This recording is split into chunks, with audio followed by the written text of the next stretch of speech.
Perkenalkan, kami kelompok dari kelas 10E yang beranggotakan saya, Peninggal Tinjauan Daru, nomor absen 7.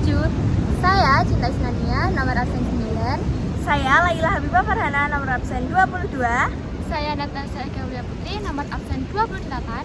Saya Rizky Putri Ramadhani, nomor absen 33. Dan saya Mutia Haida Syaida dari absen 26. Di sini kami ingin meneliti Candi Kejawen dan Pura Segoro Wukir.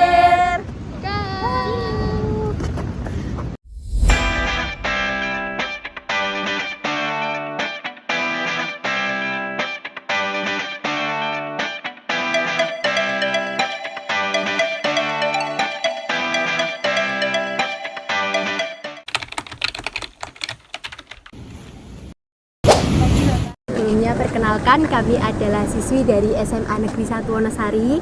Tujuan kami ke sini adalah untuk meneliti Candi Kejawen.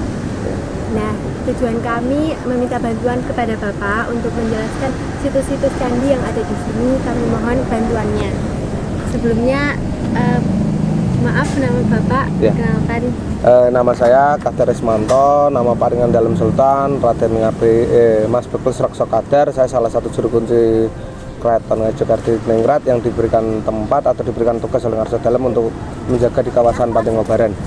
Nanti untuk adik-adik semua yang ada di sini, sebisa mungkin tentang informasi Ngobaran, saya sebagai narasumber siap membantu dengan semua.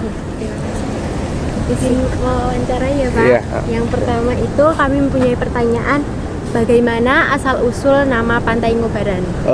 Nama Pantai Ngobaran sendiri tak lepas dari sejarah runtuhnya Majapahit, di mana konon pada tahun 1478 itu yang bertahta di Majapahit Sinuwun Brawijaya kelima atau Sinuwun Kertabumi, di mana beliau berputra bernama Raden Patah, yang di mana sang Raden Patah ini perputranya ini menuntut sang ayah yaitu Sinuwun Brawijaya kelima untuk masuk ke agama Rasul atau agama Muslim. Tapi karena Sinuwun Brawijaya sendiri seorang penganut agama Siwa Buddha atau Hindu, beliau tidak mau. Daripada terjadi konflik dalam keraton, Sinuwun Brawijaya memilih mengasingkan diri. Ternyata dalam pengasingan itu sang Raden Patah terus mengejar sang ayah untuk mendapatkan sang ayah, untuk mengislamkan sang ayah, hingga lari ke Gunung Seribu atau Gunung Kidul itu, hingga sampailah di hutan ini yang konon bernama Hutan Sawar. Dalam persembunyiannya begitu lama, ternyata terlacak juga di sini, dan ketika bala bantuan orang-orang Demak sudah hampir sini untuk mencari Sinuwun Brawijaya kelima, Sinuwun Brawijaya kelima menyabda hutan sini agar terbakar berkobar-kobar, dan dari api yang berkobar itulah diambil nama Pantai Ngobaran. Sinuwun Brawijaya melompati api bersama istri beliau bernama Lohwati, hilang entah kemana, tapi warga segini percaya beliau pati obong atau membakar diri di Pantai Ngobaran. Begitu ceritanya, sehingga pantai ini dinamakan Pantai Ngobaran.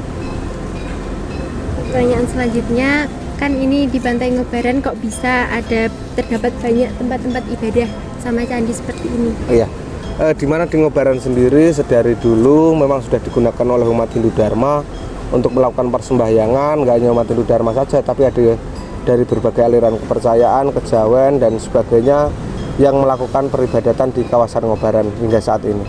Kapan Candi Kejawen ini dibangun, terus oleh siapa, terus sejarahnya itu bagaimana? Iya, untuk Candi Kejawen sendiri didirikan pada tahun 2004 oleh Bapak Agung Riyadi, salah satu yang konon masih keturunan dari Sinuwun Brawijaya kelima atau dari jalur Bondan Kejawen, di mana dia membuat prasasti Kejawen ini sebagai pengingat bahwa leluhur beliau yang bernama Sinuwun Brawijaya itu pernah singgah di Pantai Ngobaran dan melakukan moksa di Pantai Ngobaran.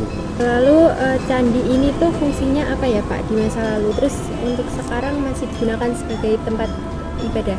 Iya, untuk Candi Kejawen sendiri dari dahulu sampai sekarang masih aktif digunakan oleh saudara-saudara kita dari berbagai aliran kepercayaan untuk melakukan persembahyangan atau doa, untuk berdoa di situ.